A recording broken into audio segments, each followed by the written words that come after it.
videoda jentrasi borlarga sразу jo'natib qo'yinglar. Oq jentraga tomini qoraytirib lidar uстановка qilib berdik. Yarashganmi yo'qmi o'zlaring kommentariy yozib ketasizlar. Необычный chiqdi deb o'ylayman. Xo'p, idealniy darajada xizmat ko'rsatganmiz. Yaxshi plyonka. Buni ikki xili bor, laminat, bronye plyonka. Bunga laminatdan yopishtirganmiz. Laminat ham yaxshi. Buni yopishtirib qo'yganimiz sababi germetikasi bor. Yaxshiroq ushlab tursin deb yana germetikalab qo'yganmiz. Uchinchi bu turibdi. Hozir olib tashlaymiz. Xo'p.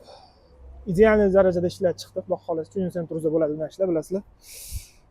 Jentraga yarashganmi yo'qmi? Bunga yana oldi eshigiga tonirovkasini urib berdik. Mana. Xo'p, sizlar akalar like bosib qo'yinglar. Xudo xolasa, bundan-da zo'r mashina nasib qilsin. O'zlaring fikrlarni kutib qolamiz. Klientimiz shuni xohlagani uchun lidarlarni qo'yib, tomini qoraytirib berganmiz. Tom qoraytirish xizmati bo'lsa aloqaga chiqinglar. Yarashganmi, yarashmagan yozib ketasizlar. Xizmatlar bo'lsa har doimgidek aloqadamiz. Kelishtirib, xudo xolasa qilib beramiz. Bunga laminat yopishtirdik. Buni bronye plyonkasi ham bor. Klientimiz shuni xohladi. Xo'p, nima deysizlar?